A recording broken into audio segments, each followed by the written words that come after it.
Welcome, everyone. We will get started in about 5 minutes.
Welcome, everyone. We'll get started in about 3 minutes.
Welcome, everyone. We will start the webinar in about 1 minute.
Hi, everyone. Welcome to today's webinar, Are We Training for the Right Things? Examining Crisis Workforce Preparedness.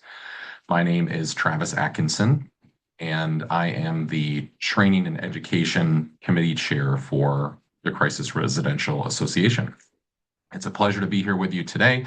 I am our host and will be monitoring the chat and the Q&A.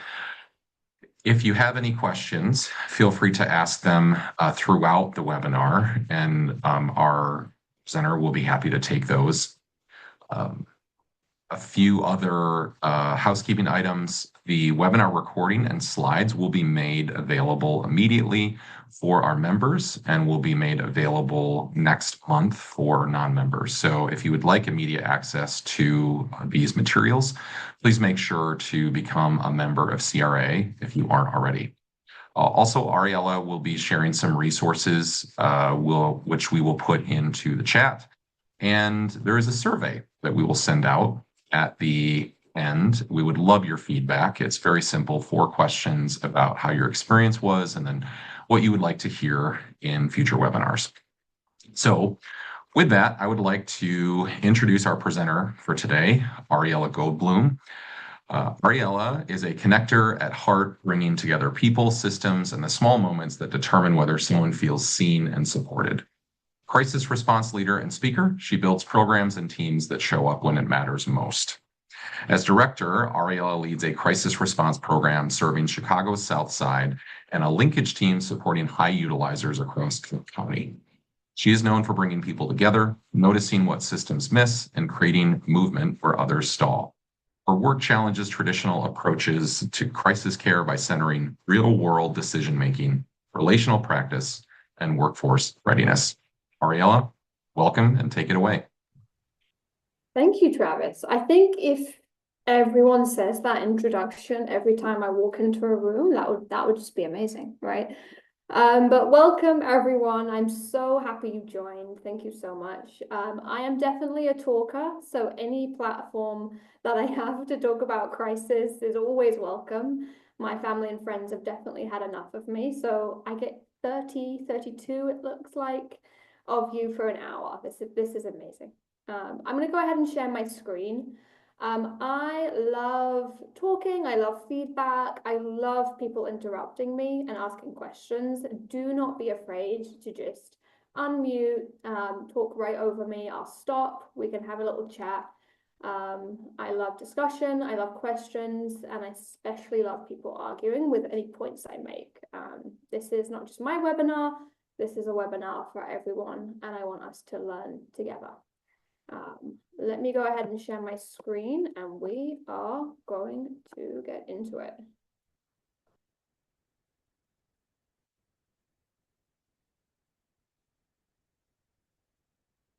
Quick pause.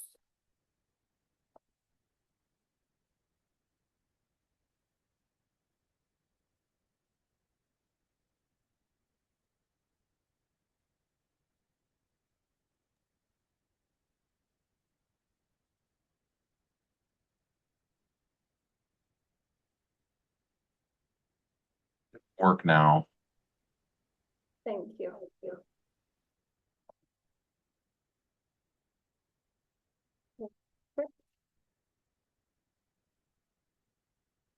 Here we go. So my training is called Beyond the Manual. So training crisis workers for the moment they're actually in. What I want to ask you as we start off is who here can ride a bicycle? Just give me a thumbs up. Show of hands, virtual show of hands. Travis, nice to know. You did a triathlon, right, Travis? I think I remember that. Memory, yeah. Perfect. So what I want to focus on is the fact that we don't learn to ride a bicycle by attending a lecture on how to ride a bicycle. My experience was definitely my mom pushing me down a hill and saying go. I think that's a trauma that probably most of us share, right?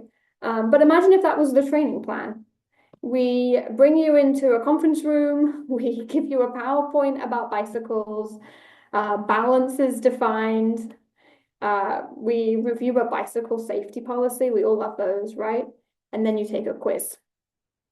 You pass, but at no point do you actually sit on a bike. Then on the first day in the field, we put you on a bike for the first time.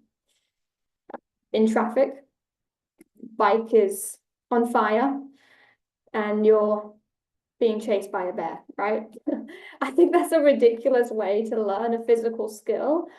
But if we have to be honest, as crisis leaders and participants and givers all around the country, it's not that far from how many people learn crisis work.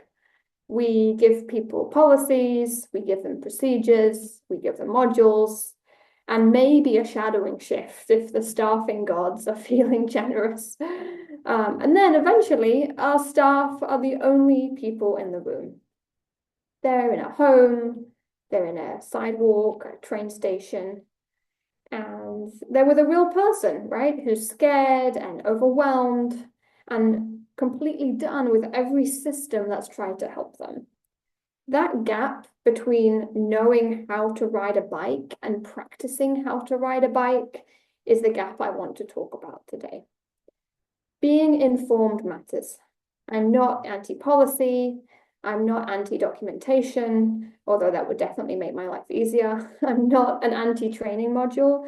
All of that has a place. But being informed is not the same as being ready. Travis did an excellent job at introducing me, but just to say hello again, as you can tell, I'm British born and raised in the East End of London, Chicago-based now, social worker and crisis response leader.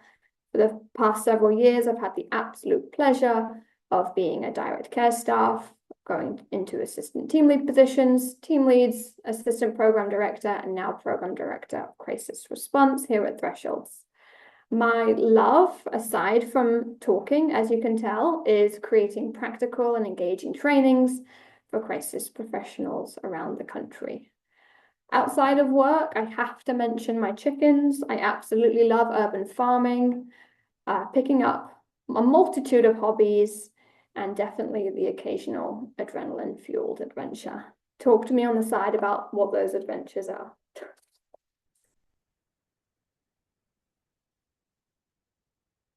So let's take a look before we jump in at some other high stakes fields.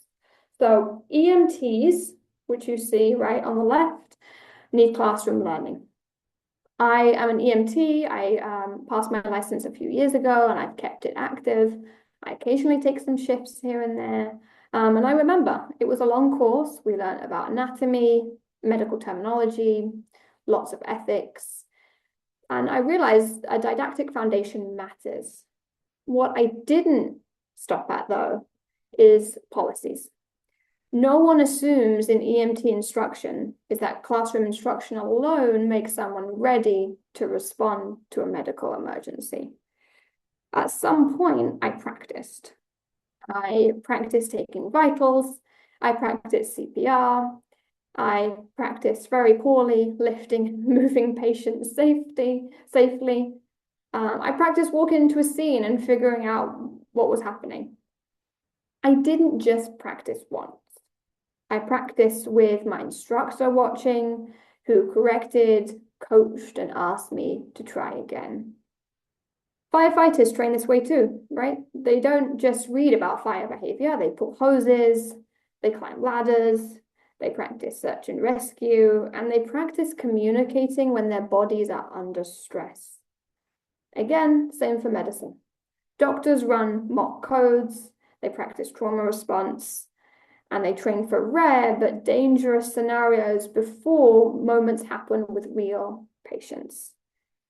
The point is, crisis work and our field is not exactly the same as EMS, fire or medicine. It's not, right? Our tools are very different.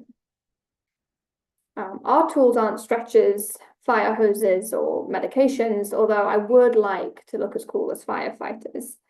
Pop in the chat, what do you think our tools are in social work and in crisis response that are similar to fire, EMTs, and doctors?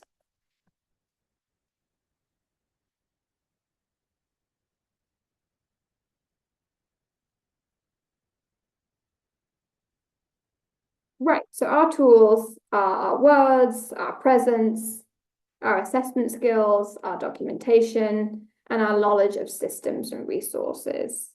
And the most important thing, our capacity to remain regulated in the middle of someone else's crisis. We're not the same as firefighters. Thank you, Ella, right? De-escalation. We're not the same. But the training principles should be similar. When the work is high stakes and performed under pressure, knowledge needs to be paired with practice. I will be a little bit honest. Part of me does want crisis work to get the same seriousness of preparation as these other fields, right? We're not the little brother, we're not the little cousin that your mom asked to take along to the park with you, right? When you're meeting your friends, we're just as important as those fields. What I want to talk about today is that crisis workers are also entering real emergencies. This requires skill and readiness, and the people doing that work deserve training that reflects the complexity of what we are asking them to carry.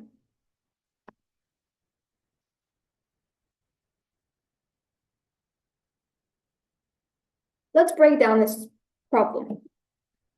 There are three things that I believe our training often gets wrong. Crisis work doesn't fail, and crisis work training doesn't fail because staff lack manuals. Our manual at Thresholds is about 52 pages long. And it's important, right? We have lots of policies in place that it's important for staff to know about. But where training fails is when training doesn't prepare workers for the realities they face on scene.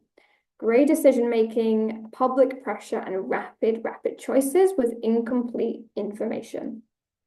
There are three common gaps. One, training is often too information-heavy. The knowledge is necessary, but like I said before, this isn't the same as readiness. Workers learn policies and rules, and those things matter. But knowing the policy is not the same as being able to use it when someone is screaming or a family is panicking and your own adrenaline is up at the same time. Secondly, our training right now is too clean. The examples are tidy. I have to be honest, right? How many of us, including myself, have done our training modules on our couch, watching Friends, or quickly hurrying to get them done by the deadline and kind of clicking along probably too fast or faster than we're supposed to, right? Crisis work isn't clean. Crisis work is not something that we can learn in 10 minutes, and we definitely need to practice it in messy situations to get it right. Our examples are tidy and the room is quiet when we train, but the person in crisis is often very, very messy. We do not practice these skills in places that are noisy. We don't practice them in places that are outside. Often crisis scenes are messy, emotional, and full of information. Thirdly, training is too individual. We tell workers to use judgment and make the right decision. But crisis work training at the moment does not always build team rhythms, feedback loops, role clarity, who's doing what in a crisis scene, and repeated practices that make those skills reliable. If we want to train crisis workers for the moment they are actually in, we have to make sure that crisis training is vague. We have to make sure crisis training is dirty, and we have to make sure we are also focusing on other people in the room. I want us today to think about training as rehearsal. Small, repeated, realistic rehearsals of the moments workers are actually in. The first line, a direct question, a family interrupting, the moment someone is filming us as we approach a crisis scene, and the moment police ask, do you want us to step in? Crisis workers need to practice small, repeated skills in order to be effective at their job. Let's take a break and slow a crisis scene down. So we talk about crisis work normally as if the crisis worker arrives, we assess risk, de-escalate, we link to care, document, and leave. Wouldn't that be nice if all crisis scenes were like that? I'm thinking back on the many crisis scenes that I've come across, and unfortunately it never ends up being this neat five check and done. That's the clean version, right? That's the version that fits in a policy and the training manuals that we have right now. Actual crisis scenes have noise, competing stories and bodies, and they have our own nervous system entering the room with us. Let's look at this crisis scene. So we, as a group, are going to respond to this call. You respond to a call about a man pacing outside a grocery store. He's yelling that people are trying to kill him. Police, as you can see, are nearby, but keeping their distance. The store owner wants him removed immediately. He has a business to run. The man appears paranoid, but he's not threatening anyone. That's the basic scene. What would be your first priority here? Asking the group on this call.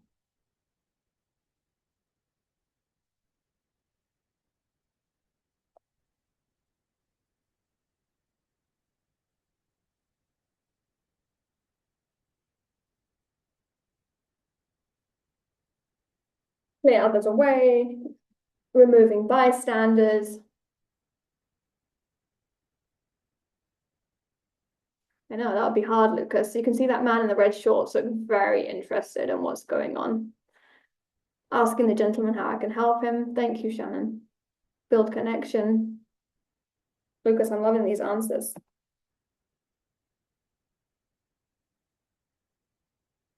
I'm noticing from the chat that everyone kind of splits into these three examples, right? I'm hearing and seeing a lot of engagement. I think someone said talk to the police, definitely removing him from the crowd. All three answers and every single answer that I read is the right answer.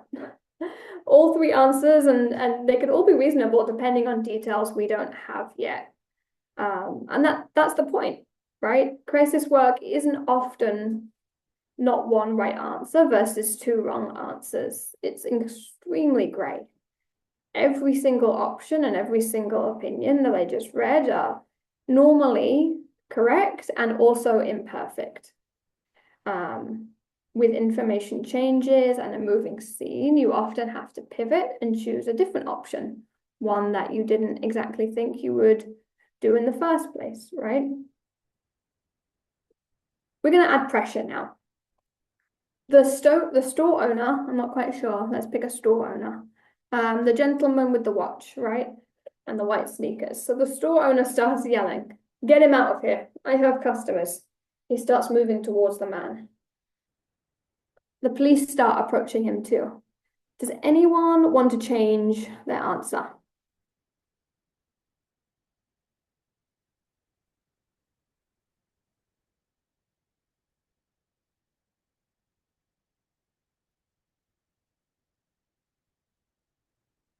For me, when I approach this crisis scene, I think a few of you mentioned it, I would try and separate him from the crowd. Once the store owner starts approaching me, approaching the man, and the police also start to hone in, my spider senses increase tenfold. I want to try and get him away from the scene as quickly as possible, but I also start to kind of feel like a bodyguard. Once the store owner starts coming in and the police start getting more involved, I also feel like I have a responsibility to stop the crisis scene from escalating even further than I am. That moment right there is the work and what I want to talk about. The question is, what am I as a crisis worker responding to, and what skill am I flexing and trying to practice?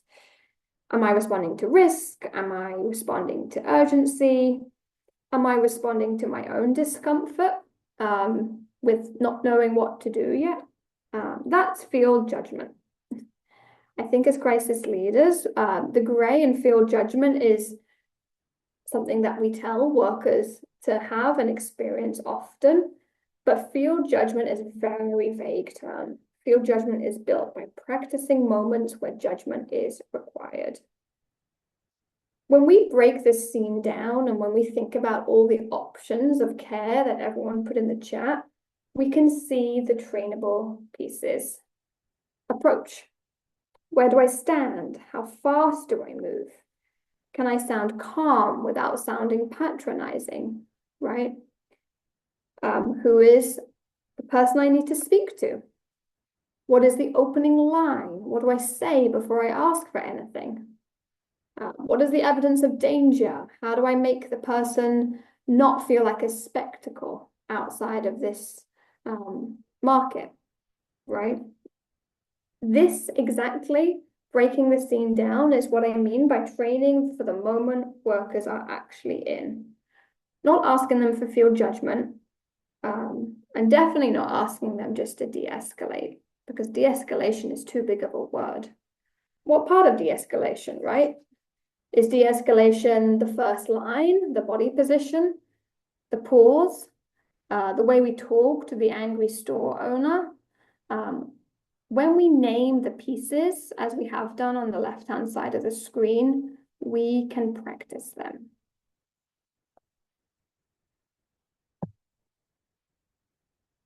Before I go into naming, and we're going to practice some pieces as well, I want to talk about the evidence. I think I know what I'm talking about 80% of the time, but I'm a big evidence nerd and I love to try and see what research there is out there. There's a few points that I found that show exactly how important it is to break down skills and how we can train our crisis workers to respond better at scenes. 1, there's a concept called deliberate practice. There's a strong body of research explaining how people develop expertise, and it comes from a very particular kind of practice. Erickson and colleagues just called this deliberate practice, and the phrase matters. They were not talking about skill learning as casual repetition, maybe something that's done during onboarding, and then you believe that crisis workers have developed the skills enough to go out on their own. No more skill practice is needed. This is not what they were talking about. Erickson and colleagues were discussing a very structured process for building expertise. Deliberate practice involves working on a specific skill, say the opening line to a crisis call, usually at the edge of a person's current ability. It requires a clear goal, focused attention, and feedback from someone who can identify what needs to change, perhaps a manager in the room or a team lead. Then it requires repeated attempts to improve performance. That's very complicated. What exactly does that mean? It means that expertise is built not just by simply doing something many times. It's built by doing it, studying what happened, correcting it, and doing it again and again and again. A worker doesn't become skilled simply because they've been in the field for a year, 2 years, and they've been present for many difficult calls. Yes, they have a wealth of information and their expertise is valuable, but they become more skilled when those calls or rehearsal of those calls are turned into learning. What did you miss? What did you notice? Where did your body speed up? Let's practice. I'm going to give you feedback and we're going to practice again. Experience does not naturally create competence. Simulation. Research on simulation shows that mistakes need a safe place to practice skills first. And healthcare studied this for a very practical reason. The stakes are too high for someone's first attempt to happen only with a real patient, right? A meta-analysis compared simulation-based medical education with deliberate practice to traditional clinical education. What does that mean? They focused on comparing skill-based learning with practicing skills, with didactic learning. They found that when learners practiced specific skills and received feedback and tried again, they performed better than learners only receiving traditional book education. Simulation isn't just role-playing. It's not just pretending. Simulation is a structured learning environment, and it gives people a chance to practice a high-stakes skill, make mistakes in a safe setting, receive feedback, and again, repeat the skill until it becomes reliable. We often let the first full practice happen in the field. First time someone asks a direct suicide question might be with a real person who is terrified to answer. The first time someone has to choose and manage a screaming family member might be in someone's apartment with the person in crisis shutting down in front of them. Focusing on simulations gives us a safer place to practice those moments first. We can't recreate trauma, right? We cannot say that we will set up an elaborate scene and recreate someone wanting to end their life by jumping off a bridge. That's not what we're saying. Again, like we're going to discuss further, we can break down the skills required for crisis workers to approach that person on a bridge and simulate them back in the office so they don't have to practice them for the first time on someone's worst day. Stress exposure. So research has shown that performance from any helping professional improves through gradual, realistic pressure. This is the part, I think, as especially leaders, we avoid when training our staff because it feels uncomfortable. Why would we want to put our staff under any undue pressure? My argument is that the body and the bodies of our staff is part of crisis work too. A worker can know the policy perfectly and still lose access to it when someone is yelling or crying or refusing. I've had this experience too. It's stressful. You're overwhelmed, and it's not like any other experience that most people feel in their day-to-day life. It's not a character flaw. You're not a worse crisis worker for feeling stress and freezing when you're under pressure. That's just how stress works. What we have to understand is that stress training research shows that we cannot just throw people into stressful situations and hope they toughen up. That's not training. I think that's hazing, right? The research shows that stress exposure training points to something more structured. It suggests that people perform better under pressure when they are gradually and intentionally exposed to realistic stresses, given tools to manage their response, allowed to practice the skill, given time to recover and try again. The point is not just chaos for chaos's sake. For crisis workers, this might mean practicing while someone interrupts.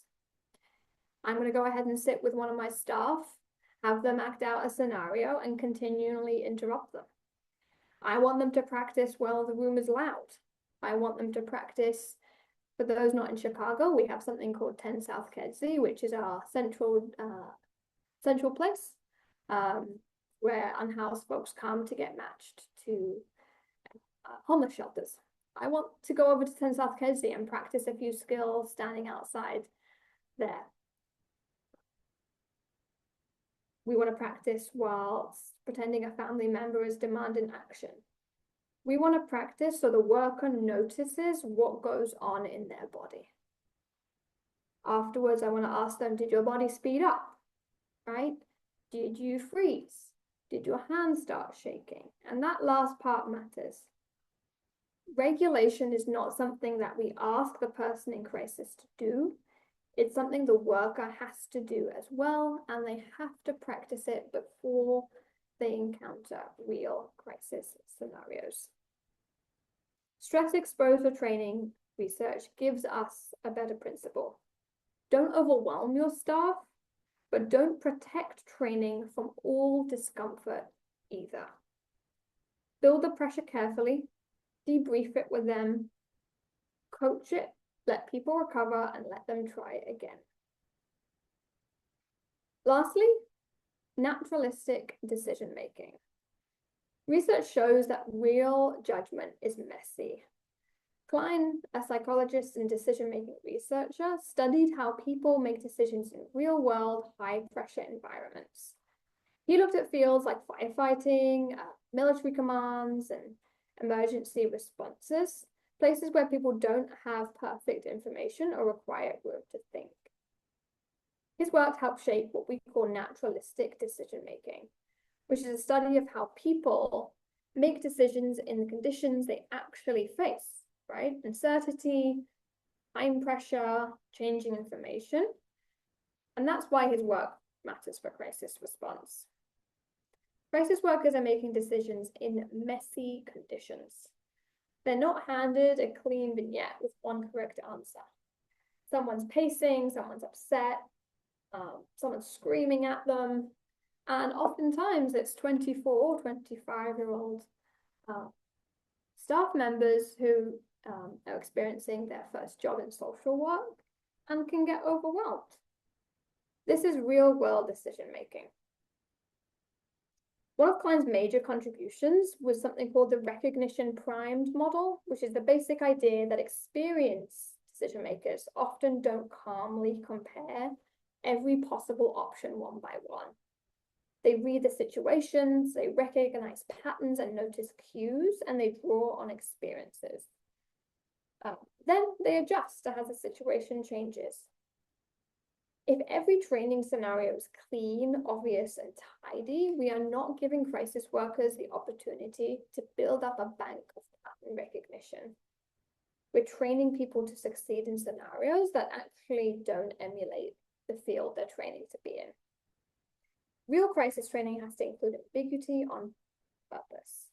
It has to give crisis workers a chance to sit inside uncertainty and revise a plan without losing the room. Naturalistic decision-making pushes us to ask better questions after a scenario. Not only did they know the protocol, but what did they miss? What changed their mind? What did I notice? How can I develop a pattern recognition from previous trainings that I've done? The skill is knowing how to keep thinking when the facts are incomplete and everyone wants an answer now. I've spoken a lot about research. I hope everyone enjoys research as much as I do. What's the bottom line? A PowerPoint is not a nervous system intervention. A policy doesn't teach you field judgment. Research tells us that people get better at their job, especially in complex, high-pressure work, by practicing the skill, getting feedback, making adjustments, and trying again.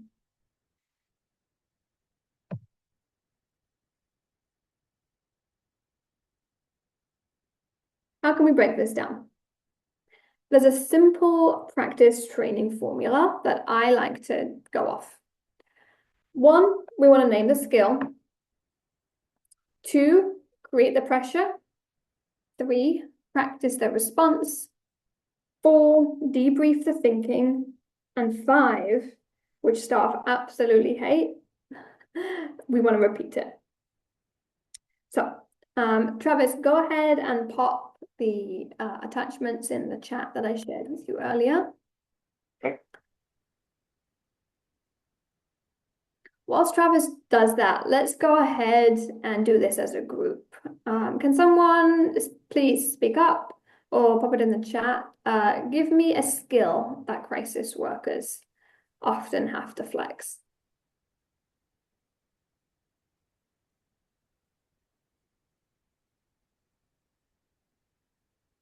Listening.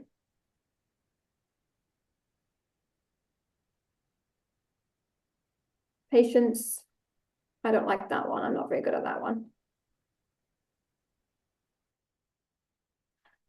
Let's go with patience. Empathy. So we've named a skill, patience. We want to then create the pressure. There are some examples. Go ahead and open up any of the Word documents in the chat that I've created, but we can also just create one on the spot now. So I want to focus on training my crisis workers how to develop patience. So I'm going to go ahead and create the pressure. I'm going to make sure that in a team huddle in the morning, I am going to ask them to go ahead and give me a handover. So I am going to go ahead and pretend that I am a social worker in the hospital. They've just brought in a patient, a member, a client, and they are explaining to me what happened on scene so I can make a decision whether to go ahead and hospitalize the individual. They're going to go ahead, start giving me the handover. Travis is a 32-year-old male, found on the train tracks, etc., etc. I'm going to go ahead and interrupt them. I'm going to say, hey, I've got 3 other patients. Can you hurry up, please? This has happened to me in hospitals before. They're going to go ahead and start again. I'm going to go ahead and interrupt them again. I'm going to start walking in the way, so they have to follow me. I'm going to go ahead and look annoyed at them. And I'm going to start talking to someone else.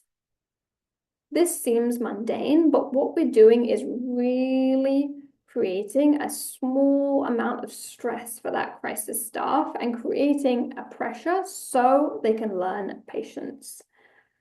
It's frustrating, right? I'm trying to give handover and this person's walking away from me. They're going to go ahead and practice that. And then I'm going to sit down and debrief with them. How did that make you feel, right? What was frustrating to you about that? What was your knee-jerk reaction? Hey, I noticed that you rolled your eyes at me, right? Let's talk about that. Because when they're out in the real world, we want to make sure that they're representing the company as effectively as possible, right? It's important for us as crisis clinicians to make sure that we're working with external providers. Did you feel like you needed to hurry the handover because I was hurrying you? There's something we also have to push back on, right? We shouldn't hurry handover just because perhaps someone else is in a hurry to move on. We want to make sure that we advocate for our patients and our members in the best way possible. We debrief that and then we repeat it. It doesn't have to be the same day, but we repeat and we repeat and we repeat. And that training formula is what causes crisis workers to really learn that skill.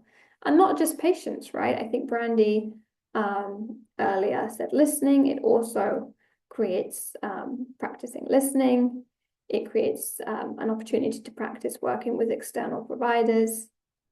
And it, you practice so much more through that scenario. Anyone have any thoughts?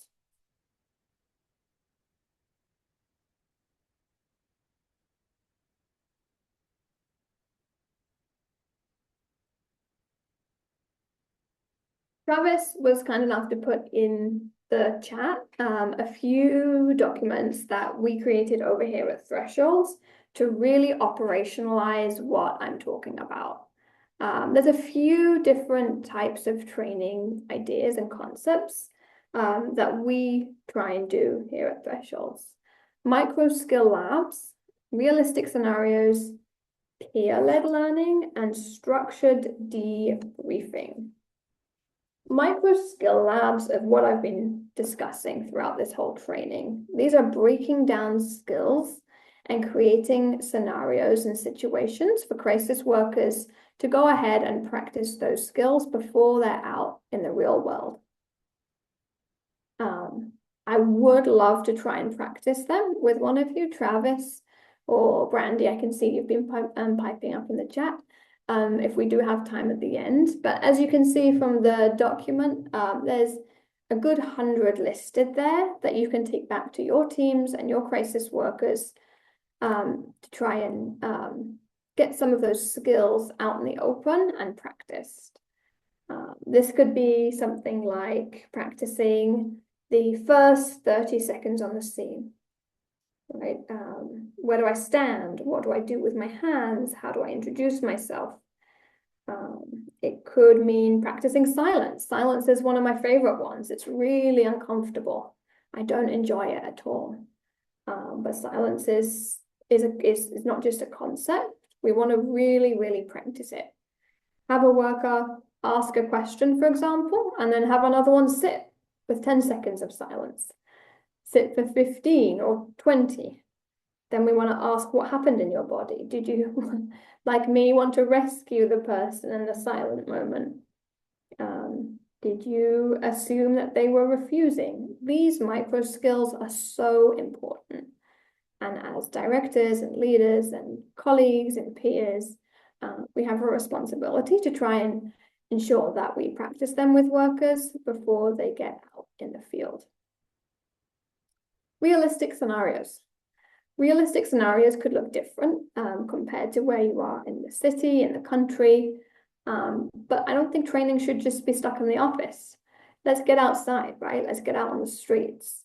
Let's get inside a hospital waiting room and sit and practice realistic scenarios, obviously, without making too much of a fuss in a busy, loud, and ever-changing environment. We want to make sure that we incorporate peer-led learning. I think that staff have the pressure on, which is good pressure when their team lead or their manager is training with them.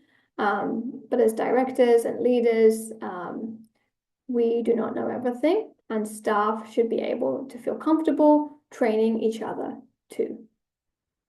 One of the handouts that I shared is a document that you can cut out and put on a ring. It is broken up into skills, pressure points, and then scenarios. So we can pick one skill out of a basket, say, for example, as active listening. Another member of staff picks a pressure point, for example, a bystander is screaming. And then the third one is a scenario. So they can then drill those and mix and match those and practice those and give each other feedback in team meetings when there's downtime, right? Maybe there's an overnight shift with not as much crisis calls or action. Those cards are really important because it kind of causes staff and hopefully encourages them to not wait for program managers and directors to train them. They are the experts as well, and training and peer-led learning should be encouraged. Structured debriefing. This is important because the skill cannot be practiced and learned and talked about without having debriefing afterwards. Debriefing feels uncomfortable. It sometimes feels like you're put on the spot, and it feels like your boss is just trying to find fault. This is not what structured debriefing should be, right? It should be frequent, it should be expected, and it shouldn't feel punitive. Again, hey, what happened in your body, right? What did you feel when you were practicing that skill? I noticed that you said X. Do you think you can try and saying it like Y next time? This structured debriefing over time will just become part of team culture and not feel punitive.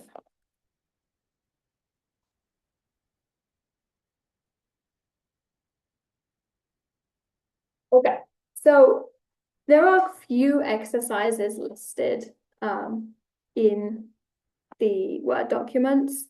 I would love to get everyone speaking up and everyone practicing these. I do recognize that we're running out of time, unfortunately. So you're going to have to go back to your own teams and practice them. And I really want everyone to let me know how it went. Is there one that we have time to practice right now? Does someone want to speak up or volunteer to practice one with me now?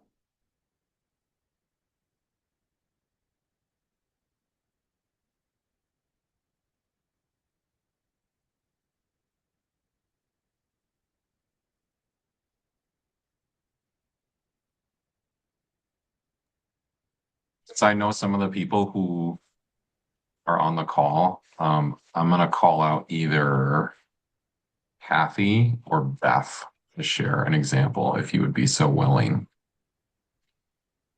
Or I can share an example, and poor Beth or Kathy is going to have to be my staff. That might be good too. Let's do disposition defense. Okay. Beth, can you go ahead and be my staff for me? Try and see if I can make her a participant. Hold on just a moment. Travis, it's going to be you if not, so. Oh boy, I'm going to allow Beth to talk then. All right, I think Beth is on. I'm on. I didn't think I was. Can you hear me? For sure. Thank you, love. I appreciate it. So what we're gonna go ahead and just practice one of the micro skills that I shared in the Word documents. So disposition defense. I'm gonna go ahead and give you a scenario that you're most likely going to disagree with, and I want you to try and defend why it's the right option. Okay. Okay. So, Beth, walked up to a crisis scene. Someone's screaming and crying and looking distressed. A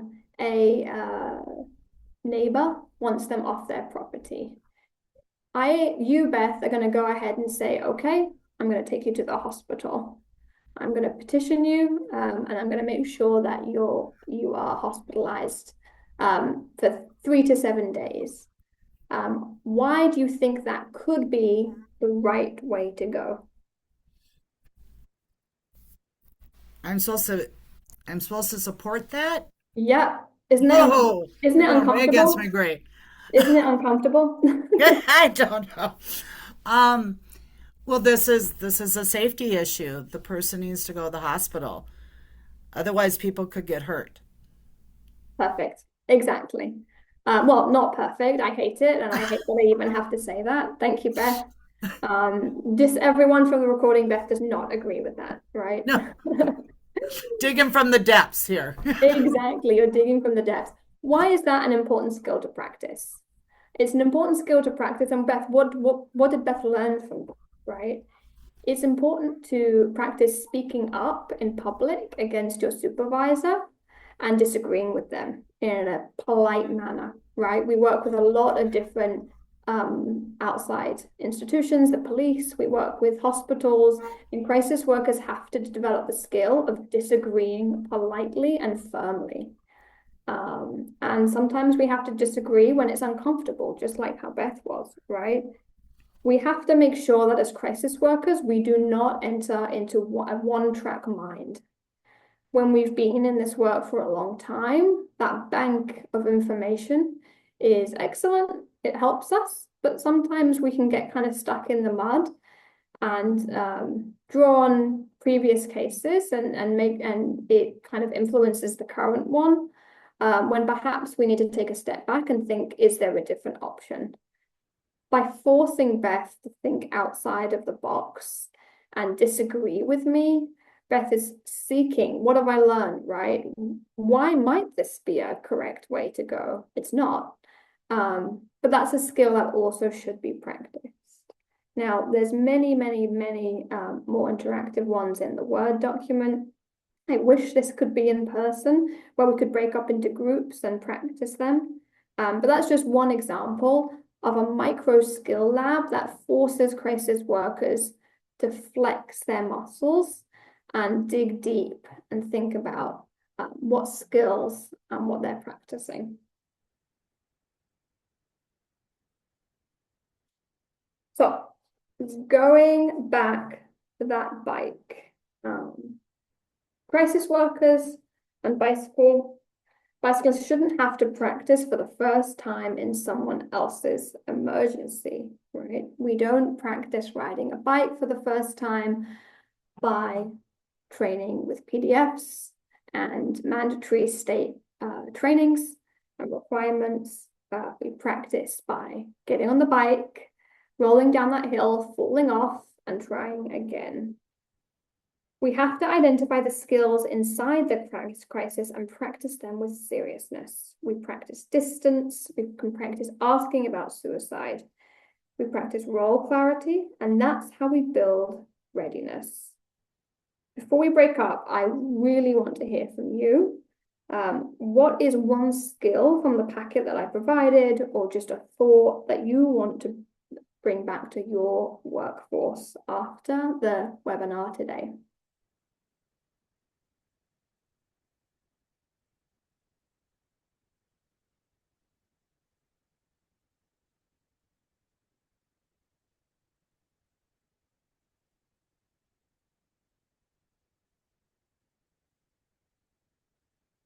Practicing silence.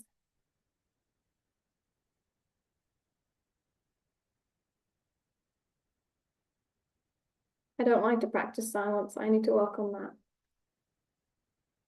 role-playing rehearsal, perhaps outside or in situations where you're not just in the office and it's all quiet and cushy.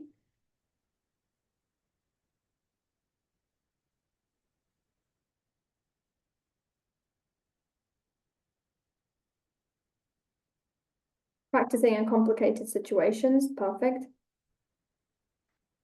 There's plenty that we can take back from this webinar, and I would love to practice with all of you. I have a tendency to make people feel very uncomfortable, as you can probably tell. Thanks, Shannon. But for now, I know we're running out of time. Does anyone have any questions before we break up?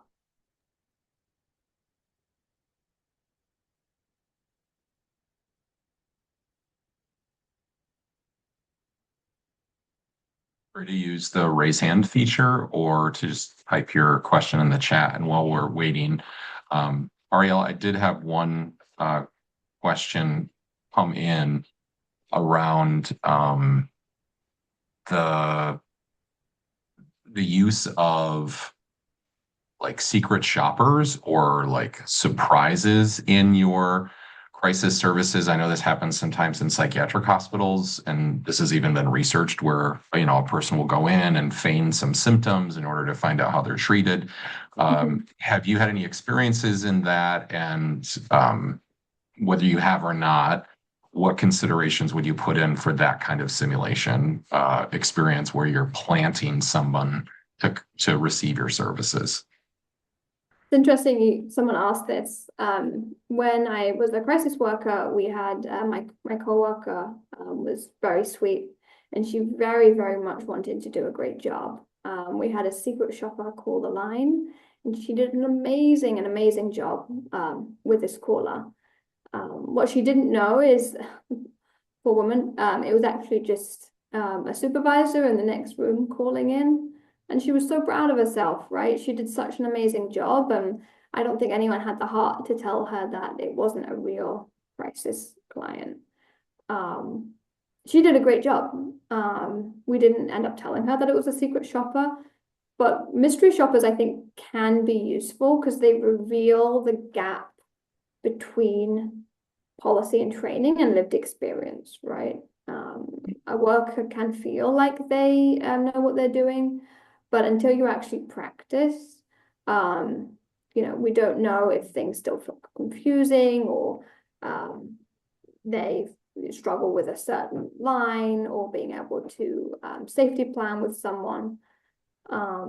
It is stressful and it is definitely overwhelming for some people to know that at any moment a secret shopper could call the line. But from my experience, that has been more valuable than detrimental to staff. It gives them, again, an opportunity to practice skills before reacting to someone's worst day. Thank you. What I do want to mention before we break up is I absolutely love connecting with people. I love working with people, especially with folks all around the country. My email is on the screen. If anyone wants to connect with me and discuss staff training or ideas or questions that they had from this webinar, or developing a plan, right? Please reach out. I really enjoy connecting, and I would love to chat with anyone and everyone outside of this webinar. I won't do micro skills with you, I promise, on the call if you do end up reaching out. Thank you, Ariella. We really appreciate you being here and for sharing your insights. Lots of great, helpful, tangible skills that attendees can bring right back to their workforce quickly. A couple announcements as we wrap up for today. One is that our Crisis Residential Week is coming up the first week of August. That's August 2nd through 8th. And we have some activities or ways to engage each day of the week. We also have a survey that's open through Sunday. So go to our LinkedIn page to learn more about that and be able to participate. Our next webinar is during Crisis Residential Week, and it's called Chairs or Beds, Crisis Residential, Crisis Stabilization, and the Somewhere to Go Conundrum. You can register for that through the QR code right there. We'll also start promoting that on our LinkedIn and Instagram pages. And then registration is open for CrisisCon, the National Crisis Continuum Conference. This is a collaboration between the Crisis Residential Association and the International Council for Helplines. Go to crisiscon.org to learn more. The schedule is being posted. We have our keynote speakers that will be featured, and lots to like there. You'll also receive a survey about how the webinar was. If you're eager and you want to get to it right now, you can follow this QR code to take that survey. But we really value everyone that's here. And thank you so much for taking time out of your day. Ariellah, thank you again. And we hope you all have a wonderful day in Crisis World.